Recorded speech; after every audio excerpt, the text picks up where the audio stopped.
Here's to the finest crew in Starfleet. Mr. McCoy, Mr. Scott, you heard it? Jim. Captain James T. Kirk of the USS Enterprise. Captain James T. Kirk of the USS Enterprise. Welcome to Greatest Trek, This Old Enterprise, a new Star Trek podcast that's about original series Star Trek episodes. Until new Star Trek episodes come back, I'm Ben Harrison. I'm Adam Pranica. Is that too wordy? I think that says what it needs to say. Yeah, I mean, we've talked about whether it's too threatening. I don't think anybody feels threatened by No. a couple of pipsqueaks like us. No.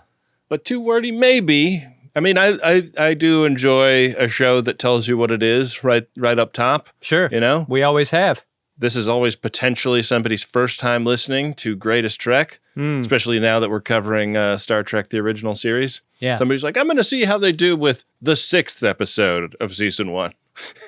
And that on that basis, I will formulate my decision about whether to listen to this podcast. Careful, Ben. That impression edged toward father-in-law just a little bit. I could hear it. I think FODs could hear it. I'm going to see what this Star Trek podcast is about. You know, it was only on 3 seasons. I can't do the impression. It's inappropriate for me to do it. It's only right for you. Cut that out, Wynde. No, leave it in. Your impression's good. I don't know anything about sports, but I was over there the other day and I was talking about the LSD no-no that Doc Ellis famously pitched. Oh, yeah. Which I know from the beloved internet animated video that anybody can find by just searching Doc Ellis LSD no-no. And I'd just finished the anecdote and my father-in-law walks in and goes, Doc Ellis, you know, he pitched a perfect game on LSD one time. I love it. I love that guy. I like the idea of this person, this real life person that we both know, that you really know. Yeah. Being given kind of a mythological reputation. What do we know about him? He eats crayons in restaurants when he's not taking shots of tequila. Yeah, and pronouncing them smooth. Also, more often than not, kind of stating the obvious. Yeah. Or repeating things that you've said. Yeah. He can be a challenging person to have a conversation with because he has some saws about any given topic, and he is not going to get off of the thing he wants to say about the thing. Oh, yeah. For love or money. I think we both know what that's like, though, right? Right, yeah. Very much like either of us recording this show. You try and yes and add something to the conversation, and it is just ignored and moved past. I have an agenda here. Yeah. I have a punchline I'm getting to. You know. We both know. That's our future. Our future is one of eating crayons and annoying our relatives very gently. Yeah. So now, first-time listener, what do you think? Is this the Star Trek podcast you were hoping for? We're going to talk about Kirk being a weirdo today. That's going to be fun. I'm really looking forward to this. This I wasn't expecting to think so much watching TOS episodes. Yeah. But this one got deeply philosophical. I'm curious about what you think about this episode, Ben. Let's get into it. Let's do it. It's the original series, Season 1, Episode 6, The Enemy Within. NTC 1701, no bloody A, B, C, or D. Scotty, ceasefire! Sulu is hanging out on the surface of a planet with a very uncomfortable pup who is got to just be hating life, how hot he must be, wrapped in a second layer of fur under the hot lights of a 1960s TV set. The amount of time that goes by in this episode with this animal uncommented on is torturous. And it goes on for so long in my mind that I wish they never talked about this thing. By the time we get into this animal's reason for being and what they end up doing to it later, I kind of wish they never regarded it whatsoever. They just held it and passed it back and forth between characters. Because it seemed like for a while this was Sulu's comfort animal. It does. Whenever I go on an away mission, I like to bring Spike. I went on the internet and ordered him a vest that makes him seem more official than he actually is. His horn says, "Don't pet me." Meanwhile, my horn says, "Pet me often." This dog is here for the same reason the dog is in John Wick, though. It's like to make you feel bad, to make you understand the reason for the adventure more. Sure. Which I don't care for. I don't need that in an episode. But it's an interesting plant and payoff. Like, I guess they were trying to be subtle, not commenting on the dog. Is the dog from this planet? Is that one of the samples that they've collected? I think that's the idea. Yeah. It's pretty great. How do they know what to feed it? So many questions about this animal. None of them answered, basically. It gets cold as fuck on this planet. There's just some idle chit-chat about how unbelievably frigid this place will get at sundown. It's already starting to get a little chilly. And they're getting some rock samples and stuff. Whole bunch of guys from the Entrepreneur are down here. And one of them takes a little tumble off of a hill, scrapes up his hand. He's ordered by the captain to beam himself up. This is geological technician Fisher, who has to go back to the ship to get himself squared away by the doctor. They were so close to naming him Fissure, weren't they? So close. I mean, after naming somebody Crater in an episode, if you then name somebody Fissure, everybody's going to be like, all right, I see what this show is doing. Yeah. Stop being so fucking jokey with the names, guys. Can you remember a moment in a TV show or a movie where someone fell off a cliff or slid down some rocks or whatever and did not hurt their leg or ankle? When we finally find crewman Fisher and survey his damage, how shocked were you that it was hand damage? It's hand damage. Yeah, I feel like there's more blood on this show than other Star Treks of later era. Like the 90s Star Trek is like so much less bloody than this is so far. And drippy blood too, not just like a little paintbrush on the corner of the lips. Yeah, this is a mess. Takes a while for geological technician Fisher to materialize on the transporter pad. Scotty's really like working the switches and sliders and things. Get some close-ups on his hands, which is kind of risky business, I think. It is. If you're shooting doing hands, right? Did he get a body double for the hands? A hand double, if you will? I don't think so. I think it's just very intentional framing. Yeah.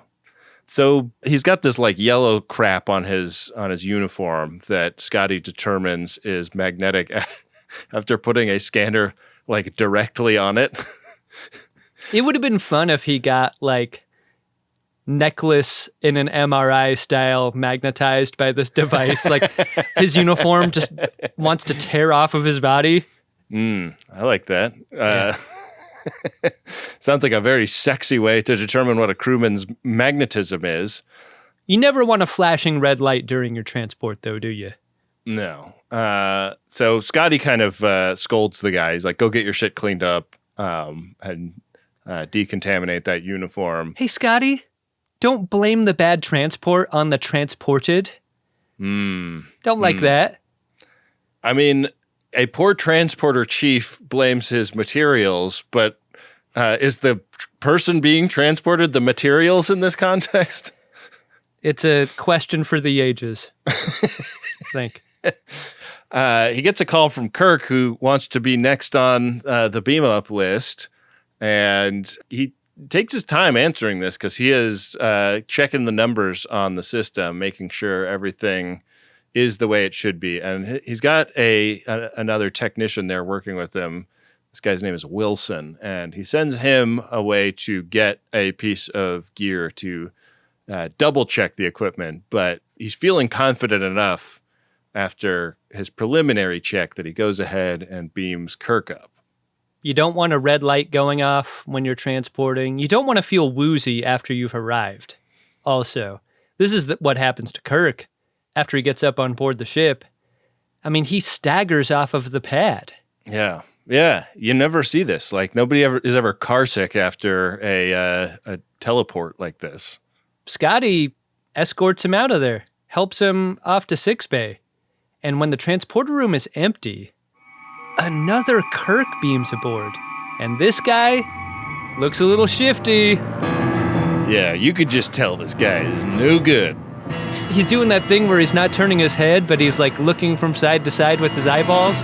I think we have a conversation we need to have at this juncture in the episode. We've had many times where we've needed to refer to two different versions of a character on our various Star Trek podcasts. Yeah. This is a trope, and this is the headwaters of that trope. Yeah. How are we going to talk about the two Kirks? I, in my notes, called them Nice Kirk and Naughty Kirk. Oh. But I wanted to see if you had anything, that you were married to before we commit. This episode coming out near the holidays, that's that would be appropriate.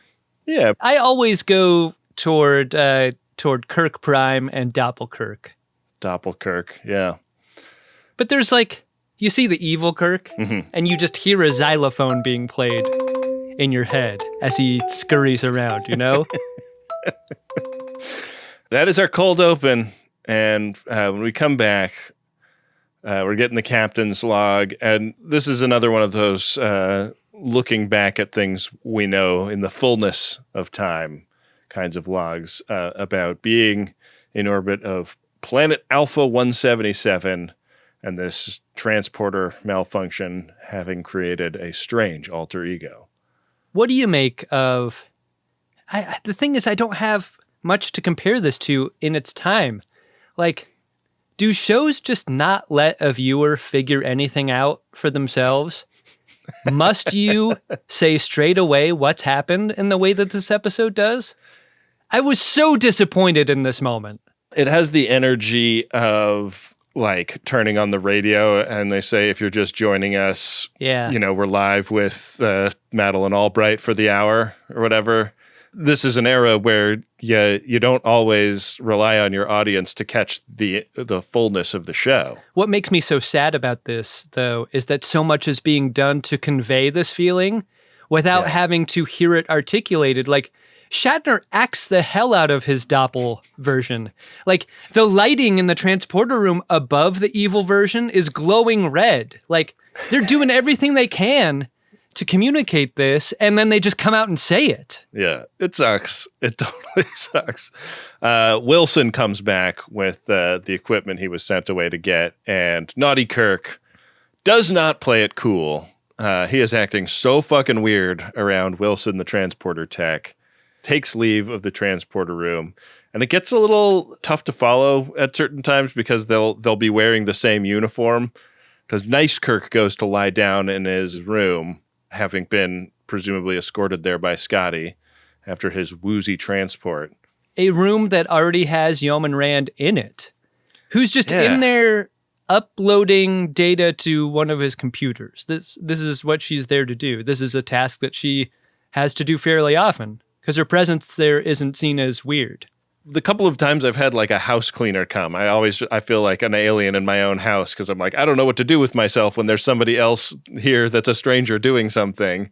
And the richer and more powerful you get, the more that is just the norm, I guess. And if you're the captain of a starship, your room is not your room. It's just another place where work gets done, I guess. I want to say also on this subject, speaking of rooms, they look so similar to me. Room to room, even 6 Bay compared to a room.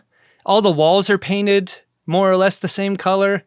It's very hard for me to get a sense of place immediately on this show the way I'm used to in Star Trek series. It's really true. I think that even by the TNG era, they'd gotten so much better. Even though, I'm pretty sure Captain Picard's room is the same as all of the other, private quarters. It's just, one spar bigger, There's an extra window, basically. They're still able to do, in Worf's version of that, there's a batleth on the wall. Yeah, and that weird chair made of balls. Yeah, exactly. There are signals that you just don't get. Yeah. Captain Kirk, I think we're due for a pickup. Captain of the Enterprise. Speaking of 6 Bay, which it took us all a second to realize is where we were, Fisher is getting his hand mended by Bones. with a blowtorch and a washcloth. It really did look like he was like making some creme brulee on top of this dude's palm. Yeah. Something. It's really something. It's really working. I mean, that's a good way to heal an open wound, right? Sure. Apply a little heat and sugar. Mm-hmm. And you can also use a culinary torch to set a drink ablaze, for example, and that's what Naughty Kirk comes in looking for. I don't know why the brandy is kept in the dispensary. Have you ever needed a drink this bad? Sorry, I'm brandy. Sometimes I do. I feel you, evil Kirk. What can I do for you, Jim? I said, give me the brandy! I'm never this mean to other people about needing one, though. That's the problem. In the post-Strange New Worlds context in which we're watching this, it is very funny to imagine that there's like a pretty cool bar on board the ship, but not where Naughty Kirk goes to wet his whistle, as it were. Right. Bones has to open it up like it's toothpaste in a CVS. Like it's like behind glass. Is there a medicinal reason that Saurian brandy is kept here in the way that like grain alcohol would be kept in a covered wagon, you know, to make sure wounds don't get infected? Right. Like give somebody a shot of it before you cut out their appendix or whatever. Right. Bite the end of the bottle while I stitch this up. Bit of an uncomfortable moment after this. Naughty Kirk goes to Yeoman Rand's quarters and is pretty aggressive with her. There is, in this moment, the first of many very interesting cuts between good and evil Kirk, many of which happen while they're both kind of facing the same direction and profile, or their bodies are in the same configuration in a room. Yeah. Like, initially I was like, ooh, that's bad. You would never do that right now in a modern TV show. But I found myself really enjoying and appreciating this. Like, when we cut from what bad Kirk is doing to good Kirk is doing in two different areas, like, I like that sense of shock, that movement between the two. Yeah. That kind of cut gives you. It feels more like 60s style than like Mistake, you know? Yeah, yeah. It is in its era. But what's fun about this cut specifically is like Doppelkirk is in profile, just about to assault Yeoman Rand, and we cut to good Kirk with his shirt off. And that's part of what makes the cut so jarring, is like, you would expect the evil one to have his shirt off by now, right? Given what he has in mind for the next That's what I'm saying. Several minutes. Yeah. But no, it's having taken his little nap, Nice Kirk is getting the lowdown from Spock about how McCoy is concerned about the incident of him barging into sickbay demanding booze. And Nice Kirk is like smart enough to change into a green shirt so that it will make it easier for us to keep track of who's who for, the next 20 or 30 minutes of the episode. I love this choice. Yeah. And he and Spock go down to the transporter room and learn about another transporter accident that's happened with this pup. It also beamed up nice but tired, and then another one a couple moments later beamed up and is an asshole. And they've put asshole dog in a kennel so that they could like lift open the lid of it and it can bark ferociously at people, and then they can close it back up again. That's the sort of dog I would like to spend some time with. Because your boy Sulu likes it rough. And I spell that R-U-F-F because I enjoy wordplay. I can train him. I can fix him. There's a moment here where they're like, yeah, I mean, for dogs, it's kind of nuts, right? Can you imagine if this ever happened to a person? Yikes. Got to do what we can to avoid that. Yeah, and like nobody at this point is going like, I wonder if that's what's going on with the booze, you know? Like, it takes them so long to connect the dots between asshole dog and asshole Kirk. Because they're looking forward and not backwards, right? They're like, well, we can't do this to Sulu. Could you imagine what ferocious Sulu would be like if you were to be unleashed on the ship? We gotta leave that guy down there. We cannot risk it. Lock down all the swords and the jack-off plants. Yeah. Cowards! We cut back to Yeoman Rand's quarters, where she looks at herself in the most smudged up mirror ever. Yeoman Rand, just throw it away. If you're not going to clean your own mirror, what good is this? It's terrible. It's gross. Is this, they sprayed it with dulling spray because it rotates and they didn't want it to catch like a boom pole or a film light in the reflection? It's more distracting like this. Just tilt it up if that's what you're going to do. Yeah, just show the set, Yeah. Show a guy standing behind a tripod if that's what you're going to do. Or put Rand squarely in between the camera setup and the mirror. Yeah. Nobody believes anybody is checking their makeup and doing their hair in this mirror. No. And it's like such an exciting scene at the beginning because it looks like she's about to start taking bobby pins out, and we're going to see how this hairdo is disassembled at the end of the day. As at the edge of my suit. And then it's fucking interrupted by fucking Kirk here. A very kinetic, very upsetting assault scene as evil Kirk gets Yeoman Rand down on the ground. And I was really blown away by how the camera moved in this scene. Like, we're up really close with them in a technique that you would see for decades after this. Like, in scenes of horror, in scenes of assault, in scenes of fight, you're right up in it. And what it does is it stresses you out because you can't see outside the frame. You feel dangerously close to the action. And as you like roll to the floor with them, that's the sense that you get. Yeah. And I was really surprised at how effectively traumatizing this was to experience with them. It's really tough. She scratches his face and is able to kind of wriggle out from under him. She like dodges behind a table and out into the hallway where geological technician Fisher happens to be walking by, and she's like calling to him to get Mr. Spock, and Kirk decides to go after Fisher instead of Rand in this moment. Look, I don't want to minimize what's happened to Yeoman Rand, and I really hope this statement doesn't do that, but I just got to say, tough day for Fisher. Tough day for Fisher. He had a workplace accident, like industrial accident style situation, and then his boss blows down on him in the hallway for seeing something he should not have seen. Yeah, it's pretty tough.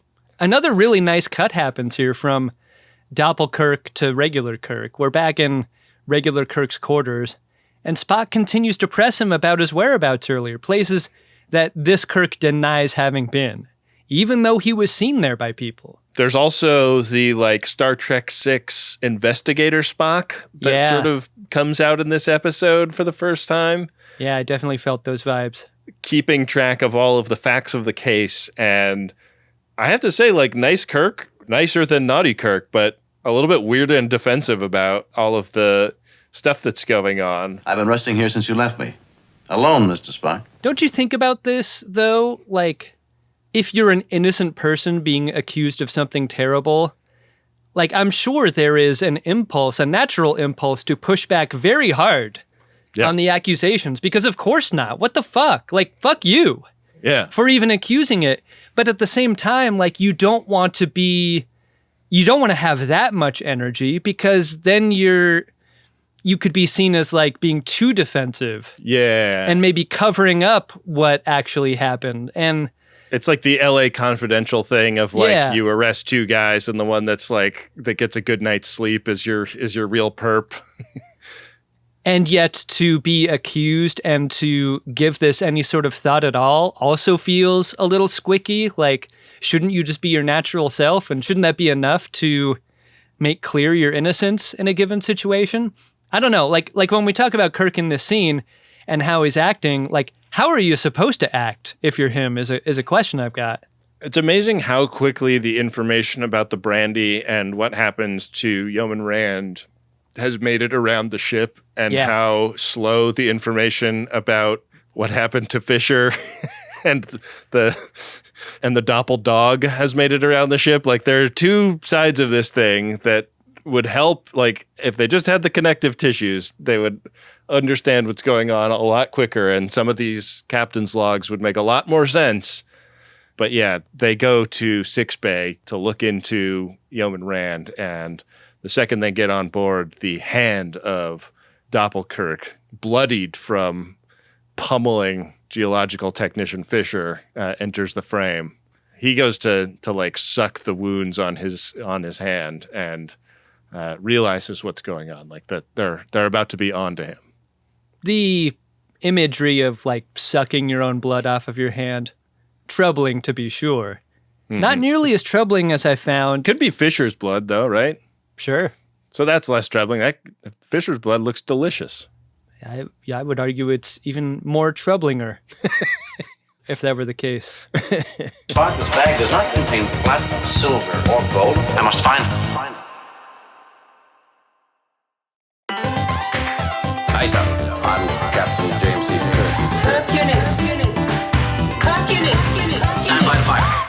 The idea that Yeoman Rand is made to recount her experience in front of the person she believes to be her assaulter is another aspect to this that does not feel good.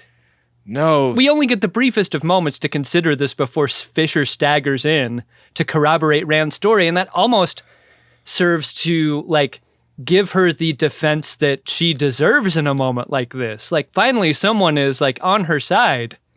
It's such a tough scene because, like she's seated and there's these three big men standing around her, like, trying to poke holes in her story about what happened to her. And it's like, God damn, the 60s, like, you know, a little bit on the nose with the way these things go so much of the time. And when Fisher stumbles in, like, suddenly they're all willing to, like, entertain Rand's story a little bit more. Did you also feel a sense with Rand that I think comes through via Grace Lee Whitney's performance, that, like, she is strong and not falling to pieces about an extremely fucked up situation? Like, I think that there could be a lot of actors or characters on other shows that would have reduced Rand into a puddle. Yeah. This isn't to defend the choices made in the 60s at all, but I just, time and time again, like, they do Rand dirty. Yeah. And Rand somehow rises above. Right. In a way that I find, like, inspiring and good. She is in a workplace that is deeply unsafe for her and like floats above that in this admirable way. Yeah. But, like, even, like, the dialogue about her, like, not wanting Kirk to get in trouble is like, God damn, like, I don't want her to think about his career at all in this moment. Yeah. Fuck that. But, you know, like, that is like the moment that she's in this scene. Really, really interesting conclusion to this scene. After Rand recounts her experience and after Fisher corroborates it, Spock says there's only one possible answer to what's happened here, and that there is a Doppelkirk on board. And I was like, really, Spock? Only one answer? That's Could it? there possibly be a second answer? Which maybe we could just whisper about, which is maybe Kirk assaulted Yeoman Rand and he's gone crazy. Like we could just whisper it, but that has to be Right. one of the two possible answers, right? Have we just been poisoned by so much TV about, like, people with split personalities that we imagine a thing that Spock can't possibly? This feels like cutting ahead in the story. Like, this is a show that will eventually make very clear that Captain James Kirk is an honorable man who would never. Yeah, sure. But we don't know that now, this early on in the series. But like, the only reason we're made to believe that is because Spock says it so. Yeah. Yeah, and the just, like, built-in societal assumption that, like, a man in power is, like, a good and noble person that deserves to be there, which Sure. maybe was stronger in the 60s. Maybe, I don't know, maybe it's stronger now. I don't know. Anyways, in the transporter room, Scotty is working on the transporter, trying to get it fixed up, and we are reminded that the landing party is still down there, and they're in trouble because the surface of the planet is getting colder and colder, and they're talking about, okay, well, Naughty Kirk is running around this ship causing all kinds of problems. We got to get him, but we can't just kill him because, you know, we have no idea, like, killing one could kill the other. We don't know what would happen. Yeah, we don't know about the consequences. Yeah. One thing we know for sure is that These tarps are not keeping me warm. Trust me, I've used tarps for a variety of purposes. Mostly as floor and wall coverings in my bedroom. If I had known we were going to be down here overnight, trust me, these would not be as wet as they currently are. I did not plan ahead for this. Just amazing how many times we cut back to the surface and how many different takes of George Takei doing cold and getting colder. Yeah. It's kind of a great performance. He had to think about a lot of different, like, subtle gradations between how cold he's playing it. Yeah. In the sick bay, though, they're making a plan. They're like, we gotta go get that guy. We cannot kill him, so we gotta stun him. And Nice Kirk is starting to get a little bit, like, distracted, I would say. Like, he's not making definitive calls and is, like, running past details that need to be in there, like, oh yeah, like maybe I should tell everybody on board what happened. And Spock is like, no, like you've got to be the captain. They all have to believe in you. And like morale and the safety of the crew go out the window the second they don't think that they can trust you. So we cannot put this out. It has to be that this is an imposter, not that this is like half of you that's running around being evil. Did you think it was interesting how the qualities of being a great leader include being, declarative and decisive about what you want to do, and also avoiding transparency in your communications whenever possible? Like that those two things were so entwined? Well, I sure did in this scene. Yeah, I wanted to ask you about this because what I was imagining Spock was saying was like, if this is truly your evil half, then like people seeing what your evil half, like ungoverned by your good half is like, will make them hate your guts going forward if we're able to get out of this. But he doesn't say that specifically. So am I being too generous with my interpretation of what Spock is saying? You know what I wish we got that would have given that a little more support is if Yeoman Rand at the end of that scene in Sickbay were to be like, I don't want to be in a room with Kirk. I'm afraid of that guy. Yeah. What happened to me was fucked up, and it's all because of him. I think you can easily port that over to this idea of like, you better not let anyone get to know evil Kirk because then everyone will feel about him the way Yeoman Rand does. Right. Like, but we don't have that example. Like if everybody knew every intrusive thought that like whizzed through your mind, you'd be excommunicated from society. Yeah. I mean, you specifically, not me. I only have good, nice thoughts. No, but yeah. But like if if somebody could telepathically see what Adam Pranica was thinking about any given moment, like you'd be in a lot of trouble. Oh yeah, absolutely. We can never let anyone do that. Anyway, so yeah, Kirk is like, all right, thanks, good call, Spock. Like I'm like ironically losing some of my executive function here, so if you could just keep an eye on me, let me know if I'm slipping going forward. That would be a big help. After what I thought was a moment where Kirk is convinced not to address the crew about the situation, Kirk Prime then addresses the crew about Doppelkirk almost immediately and orders the crew to arm themselves. Watch out for someone who looks like me, except he's got a scratched face. But hey, minimal force only, you guys. You know, like on Dustbusters, there's like the button to vacuum, but then there's like power suck that drains the battery. For like a high pile carpet. They do not want to use power suck on those phasers. We're talking about like a ruggable rug. This thing is paper thin. Yeah. Do not use any more power than you absolutely need. Yeah. I mean, like this is a crew that's accustomed to this, right? Like they just had Salt Bay aboard. They just had Charlie X aboard. Imposters are something that they can wrap their minds around. That's a great call. Yeah. But Naughty Kirk is really stressed because he is seeing this go out on the 1MC. And I like this moment because he's like in Kirk's quarters, like sweating and getting crazy eyed. And then Spock comes over to Kirk on the bridge and is like, you forgot to say the thing about not putting the phasers to kill. and that is when Naughty Kirk decides to like start screaming his head off. I really don't know what more Shatner could do in a scene like this. Yeah. I imagine the direction is go fucking crazy. Yeah. Go as big as you want to. Yeah. Yeah, I can't imagine anything bigger happening in this scene. It's incredible. So here's the question I had. Is he in Kirk's quarters or is he in Rand's quarters at this moment? Because he finds makeup, which I just from like gender roles of the 60s especially, but also gender roles now, would be surprised to find in Kirk's quarters. I did not spot a smudged mirror nearby, so It was a clean mirror. That's the other confusing part, is like, we don't have mirror continuity. We don't. Quarters to quarters. This is definitely like not a Starfleet issue mirror, by the way. It's got like bas-reliefs of roses and filigree that just don't feel Starship appropriate. Yeah. Yeah, I don't get it. I mean, everyone knows you shouldn't attempt to cover up your acne or facial wounds. Your open wounds. It's just going to make things worse. And like, what a fucking stroke of luck that Yeoman Rand has the exact same skin tone. Like, she buys the same foundation makeup that Kirk would buy. Yeah, keep that in your pocket, Kirk. That'd be nice to use for later.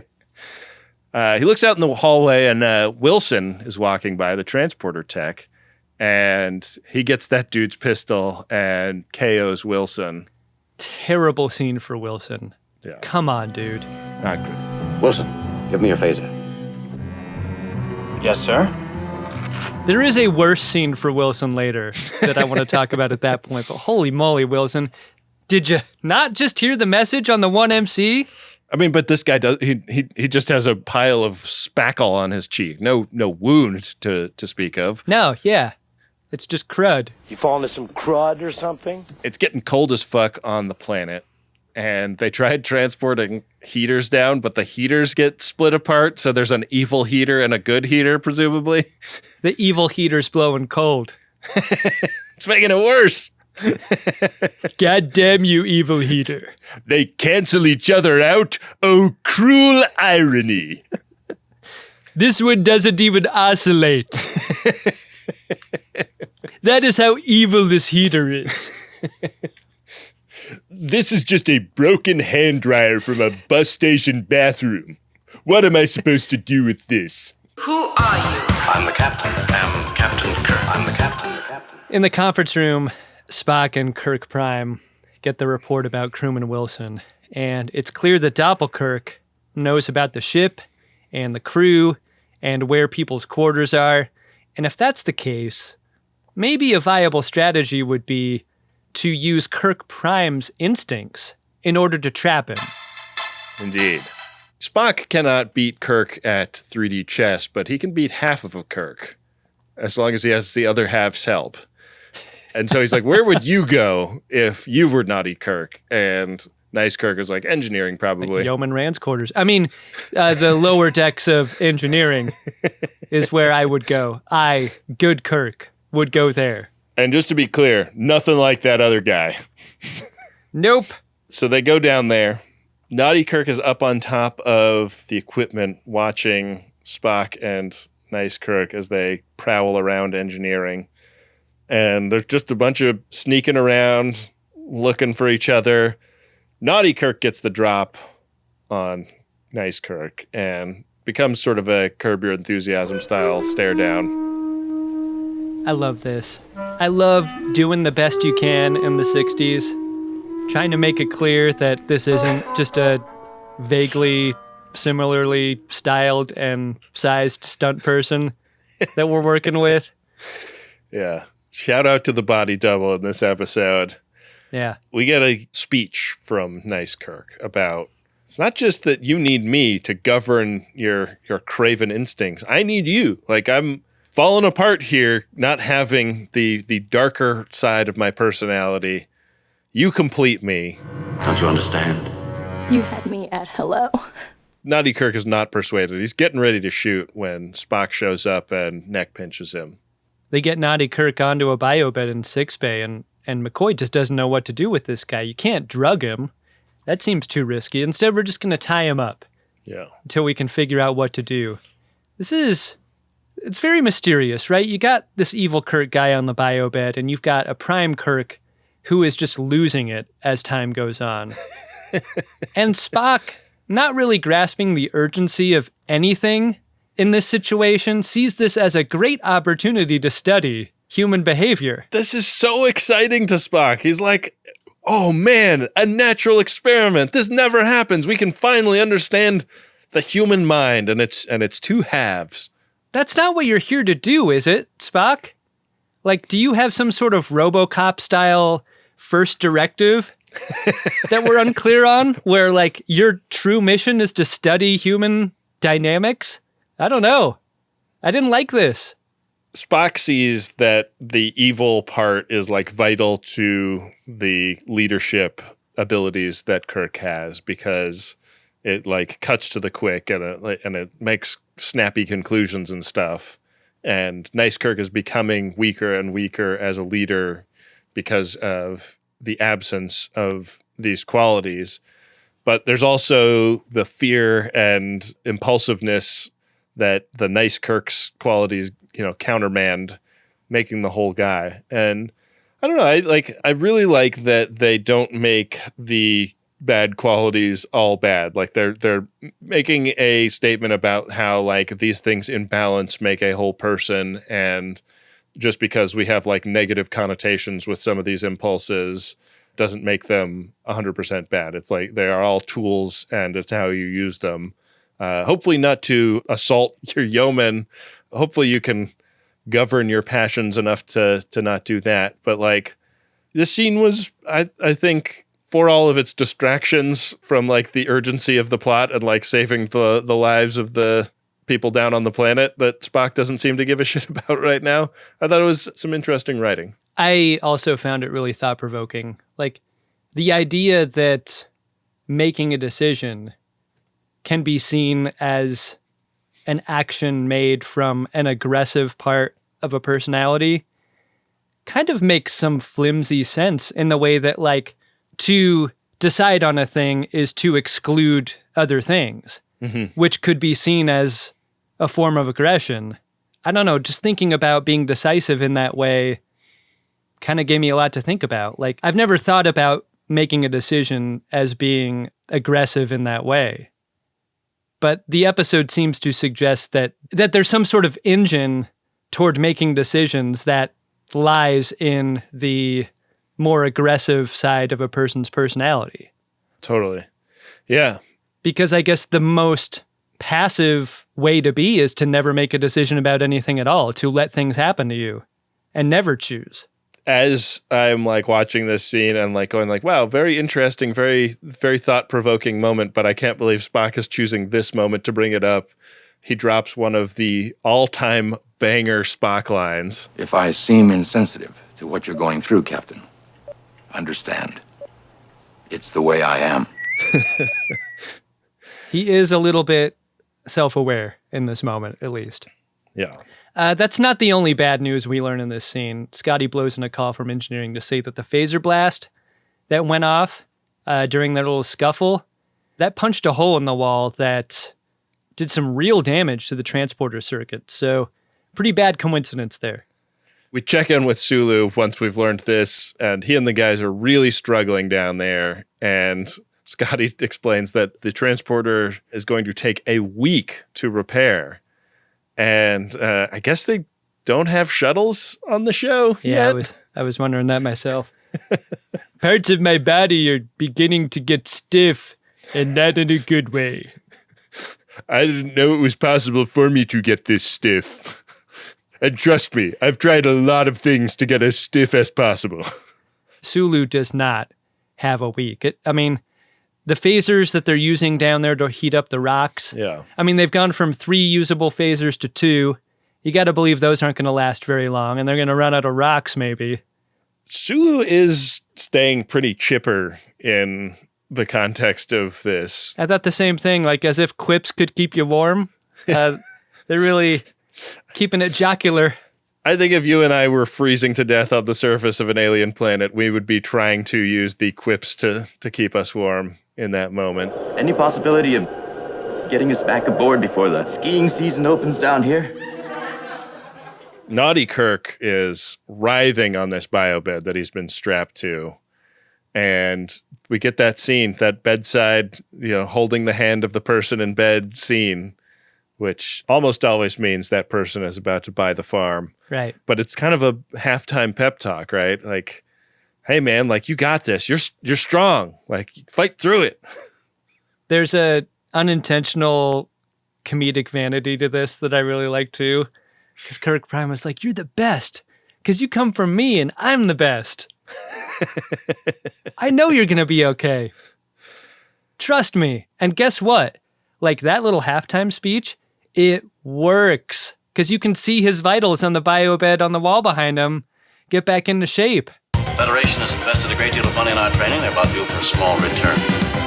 Nice Kirk also needs a little pep talk here. So as if we haven't had enough of a reminder from Spock like 2 scenes ago, Bones is like, yeah, like having the thoughtless, brutal animal that is Naughty Kirk inside you is part of what gives you your strength as a captain.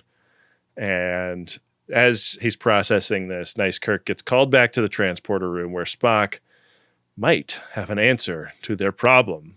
He leaves, and for some reason we cut over to Naughty Kirk, like who seems delighted to learn that there might be an answer to the problem. It's like, why does he care? Like he just wants to go around, beating people up and assaulting, Like Naughty Kirk has no dog in the fight of reuniting the Kirks. I'm so glad you put it that way, Ben. Because there is one very special dog that is just so important to what's happening in the transporter room.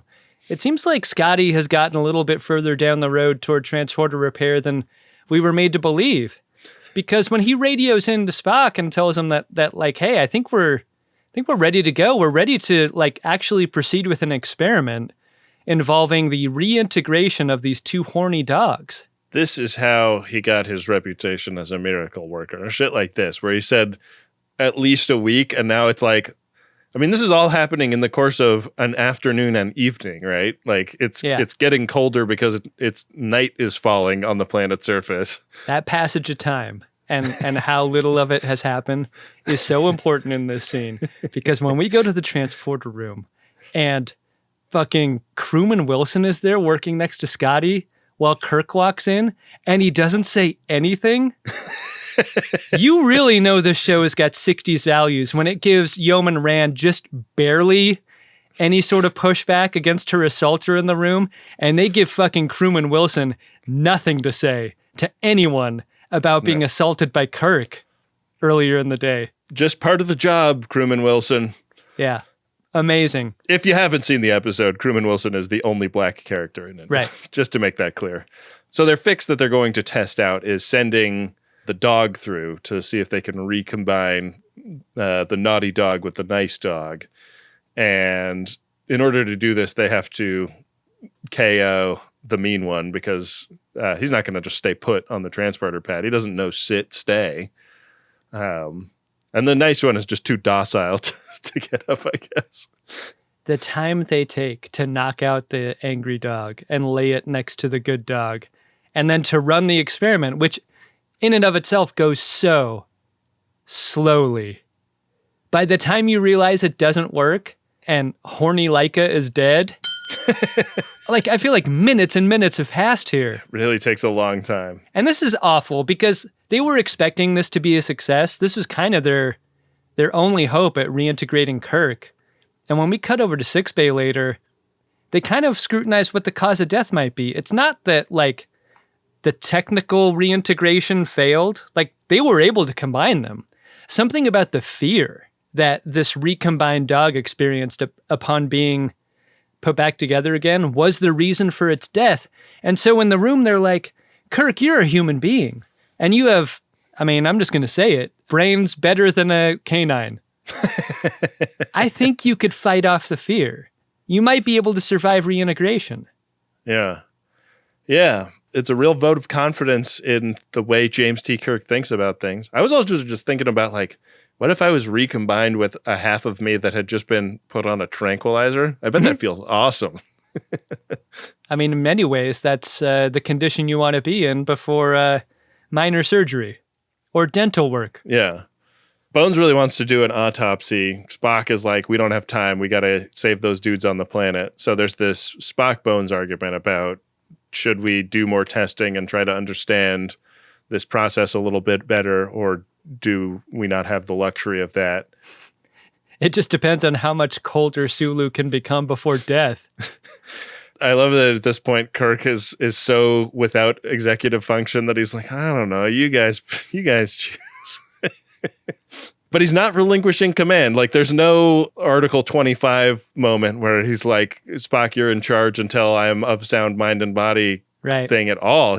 He has to be the one to make the decision. So he's like, I don't know. I guess we'll do it. So he chooses the way of risk, the way of Spock, and he goes to visit his naughty half when he gets a call from Sulu, who is on his last legs. Like, the other guys sort of seem like they may have already frozen solid. At the very minimum, they're like asleep and maybe can be revived. But we don't have much time, so we got to go do it. And they untie naughty Kirk, who claims like, I'm so tired of fighting you and assaulting Rand and Wilson and struggling against these restraints. I'm ready to go back to normal too, man. The George is on the other Lenny in this scene. What a fake out this is. Good Kirk is thinking he's going to take evil Kirk to go pet the rabbits. That's not what's going to happen here at all. Evil Kirk gets one over on him, takes him down, and steals his clothes. This is a great detail because once he's wearing Kirk's clothes, it allows him to move freely throughout the ship. Yeah. And you want to run into Yeoman Rand right away if you're Doppelkirk, which he does. He explains away his scratches and his behavior, and crucially, sets up a date for later on before going up to the bridge. Sorry about that mess with the other guy, but I think you and I should admit that there was some truth to what he was saying. Oh. So did any of that work for you, Yeoman Rand? Yikes. You don't mind if I come to your cabin later? No, sir. So yeah, he goes up onto the bridge and he's like ordering the ship to leave orbit. Like, sorry, nothing we can do for those popsicle dudes down there. Actually, before leaving orbit, could we dump out our shuttles like into the atmosphere to burn up and then leave? I think that would be really more disturbing. Bones and Nice Kirk enter the bridge, and I was waiting for the kiss. I know. Yeah. That's a lifelong ambition that we'll have to wait. Surprise! Are we not going to roll through a campfire at all? Not even that? I love how short Naughty Kirk's fuse is. He's like trying to keep the pretense up of like, no, I'm the good guy, and he's trying to trick you, and like he loses it almost immediately and starts freaking out. I love a tussle like this, especially when it ends with a dustbuster being grabbed and thrown off screen. What was your thought on the bad scratch continuity? Because it flips which side of the cheek it's on. It's and I was really like, bad. did they flop the shot because they shot it from the wrong side and the eye line didn't work? Yeah. Yeah. I think that's the reason. Because you can't go shot, reverse shot with them both facing the same direction and profile. Yeah. Even though, I mean, I think the reason they don't do that is because they did it so often before in the episode. Yeah. Cutting between the two. Yeah.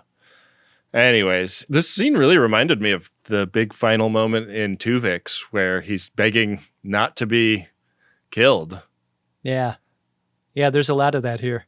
But he gets knocked out, and they take him to the transporter room, and everybody holds on to their butts. The thing I found so affecting about this moment is both Kirks are standing on the transporter pad, and good Kirk is embracing evil Kirk, whose back is to us. Yeah. Good Kirk is like, his embrace is affectionate and loving. Mm-hmm. You can see him like moving his thumb a little bit on the other Kirk's body in a like compassionate way and like an affectionate way. Yeah. I was really struck by that choice. I fucking for sure would not be doing that to my other half. Be like, fuck this guy. Or is Kirk just doing that thing where you like try to make it look like you're making out with somebody and you turn around and like work your arms up and down your shoulders? That's fun. Yeah. If only. Anyways, Spock is the one working the controls here. And Kirk materializes as one man, and it's like there's barely a moment of hesitation. This is full Kirk. He's back, baby. And he says, beam him up, Spocky. And all the away team get beamed up. At 150 degrees below zero, these people are dead. I was shocked that any of them survived. Yeah. Do they have like a different, like, it's not Celsius, it's not Fahrenheit, it's some different future thing? Has to be. Yeah. Some parts of me might never be soft again. Very weird moment at the end of this episode where Spock, like, a little bit razzes Yeoman Rand about some of the interesting qualities of the imposter. Like, Yeoman Rand has been told about what really happened and that this was, like, the darkest part of actual Kirk. So, like, using the imposter language, I feel like, is meant to imply that Spock doesn't know that she knows as much as she does. Yeah, it's surprisingly cruel for a character that we know to not have cruelty as a part of their character makeup. Yeah, I hated this moment for Spock. To tease someone who was just assaulted was the last thing I expected Spock to do. And the thing that was missing for me was Rand throwing it back in Spock's face. Like in a, yeah, I scratched the shit out of his cheek too. You think he liked that? Some sort of throwback I was really hoping for in a moment like this, but no, instead, Spock gets the last word, and that's, I think, the part that makes the scene feel as cringy as it does. Yeah. It's really unfortunate. Ends on a real sour note. Yeah, I wish it wasn't there, but overall, did you like this episode, Adam? Captain James T. Kirk, I believe, I'm the captain of prize. Captain I don't believe T. Kirk, in the notes of this scenario. Just to give it a couple of seconds after the final scene before I say, yes, but I really like the experience of watching these TOS episodes. They are of their time, utterly. It is unfortunate the way Yeoman Rand's character is treated. I mean, her character is assaulted, but it's mostly the stuff that happens after the assault that's so troubling. I don't want it to always feel like the thing that makes it better is her strength, because that's not her burden to bear. That's not a woman's burden to bear in moments where they are assaulted, and that sucks. So I don't love that. But the philosophical questions about how essential a quote-unquote evil part of you is to a complete makeup of a personality, I found really thought-provoking and interesting. And I like talking about those things with you. Like, I think we're going to run into shitty 60s stuff a lot on this show, and I'm prepared and ready to call them out when I see them. But I never want those moments to be a reason for going, like, TOS sucks or this episode sucks, because that just seems like the fucking table stakes for watching shows made in the 60s. Like, it's unfortunate, but it's there. And I don't want it to ruin the whole meal. I don't know what that says about me. It doesn't make me more forgiving of those opinions or those behaviors. It sounds like I'm forgiving those things in those situations when I'm not. This is something else. It's just like a description of them, a regard of them.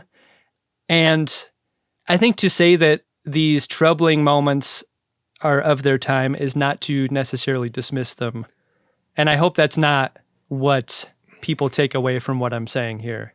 Yeah, I think that looking back on this from, the moment we are doing so, it is easy to see where the blind spots of the writers were, even on a show where they were like explicitly trying to write something that was radical and progressive and that like made a case for a optimism for the future that, like some of this does not feel optimistic to us. And I think that's much more about the like, because it's perspective. Yeah. The water that everybody was swimming in the 60s versus the water we're swimming in. So I don't know, like the stuff about the halves of the personality and like the way we apply like negativity and positivity to the feelings that we have and the things that cause us to react to stimuli the way we do is really interesting, and I think like well observed in this episode, despite some of the stuff that sucks surrounding it. Yeah, that's well put. Better put than my mealy mouth description of my feelings. No, I thought you said some very insightful stuff there, Adam. Uncharacteristically of you. Boom! You got Ben! You want to see if anything sucky is in the Priority 1 inbox? It almost never happens. No, why would it? Priority 1 message from Starfleet coming in on secured channel. Personal Priority 1 message here, Adam. It's from Brian. It's to Ben and Adam. It goes like this. Ben and Adam, you guys had a whole ass discussion about wearing jock straps, and I would like to say thank you. 5 stars!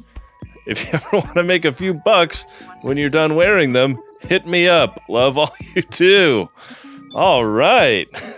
I mean, it might just come to that eventually. The whole, like, what the fuck does it matter anyway? Why not just sell your used jock straps on the internet to make a little extra money aspect to a Star Trek podcast that I feel like happens either before or after a rightward turn. I don't know which, but like, I don't know. Selling jockstrap seems to be just part of the game, right? It's all in the game. It could be in lieu of a rightward turn, right? We make a pornward turn instead. I'm delighted by this. I mean, I had been thinking about setting up a like a vending machine situation somewhere in West Hollywood, I imagine. Oh, Ben and Adam's jockstrap vending machine. How is that not already a thing? I think you're onto something, Ben. Wynde, edit that out. That's going to be just for us. That's proprietary. How about new? Thank you, Brian, and thanks to everyone who gets a Priority 1 message on the show. It is MaximumFun.org/Jumbotron to set those up, and helps us a ton. We really appreciate it. Gives us great business ideas. Yeah, thanks, Brian. Hey, Ben. What's that, Adam? Did you find yourself an Edward Larkin? I gotta give it to Doppelkirk. Like, this is an episode that launched 1,000 GIFs. There are things Shatner is doing with his face that are like Jim Carrey-esque in how rubber he gets and how insane he looks. Yeah. Holy shit. Like, taking the governor off of Shatner was an amazing choice this early in the series. And even when it's not fun to watch, it is compelling to watch. This seems like the decision-making of a stage actor. I feel like we're told that folks who graduate from stage to screen often have a difficult time with that transition because a camera is so close to your face. It gets every expression and micro expression. Yeah. And if you're a stage actor, you're just not used to acting in all of those little ways. But you get a scene like this, in an episode like this, and you understand the facility that William Shatner has, how ready he was to be on TV. Yeah. And I just thought it was astounding and impressive and brave, because I don't think you do this unless you have absolutely no fucks to give. That scene in particular, where he's creeping around screaming about being the real Captain Kirk, it's awesome. It just blew me away. And I'm not laughing. Like, I was just impressed by how hard he went in that scene. Really, really great stuff. Well, some of the greatest stuff in the whole wide world is brought to us by the friends at DeSoto, who leave nice reviews and recommend the show on the internet all the time. And we sure appreciate anybody who goes and recommends the show out there on the internet. And we have a little segment called Warning Bois, where we express that appreciation. And if you would like to get on this segment, leave a nice review for the program on Apple Podcast or your podcatcher, or post about the show on social media, and we might find it. Prepare a buoy and launch it when ready. Warning buoys. An emergency buoy. A warning buoy. We had a lot of good activity surrounding the beginning of our TOS coverage. This is a post from Rachel on Blue Sky saying, guys, if you love Trek and you're not already a greatesttrek.com listener, what are you doing? They're finally covering TOS on the pod, and it's a hoot. Get with it. Thank you, Rachel. And thanks to everybody who puts out a warning boa. We really appreciate it. This is a pretty big moment in the show's history, Ben. I mean, this moment where we've decided to cover original series Star Trek, I was very surprised at how enthusiastic folks are about our decision to do this. Yeah, it's been a lot of fun and really fun to see all the feedback coming in. With that, we are going to let Wynde take over from here. She'll tell you about what's coming up next week and about all of the great people who helped make this show possible, including folks like you. Bye-bye. Greatest Trek is an Uxbridge Shimoda podcast on the Maximum Fun Network. It's hosted by Ben Harrison and Adam Pranica, and it's produced and edited by Wynde Priddy. Next week, we'll be back with a rebroadcast of the very first episode of Star Trek, the original series that Ben and Adam ever covered from way back in 2018. It's called Mudd's Women, where the Enterprise rescues con artist Harry Mudd and his beautiful female cargo. Until then, we want to say thanks to the members who are contributing monthly to help keep this show going. Setting up a membership is easy at MaximumFun.org/join, and we really appreciate your support. Thanks to Adam Ragusea for composing the theme music, and thanks to Rob Adler and Bill Tilley for all their work on the @GreatestTrek social media pages that you can find and follow online. And thank you for listening. We'll see you next week on Greatest Trek. Maximum Fun, a worker-owned network of artist-owned shows. supported directly by you.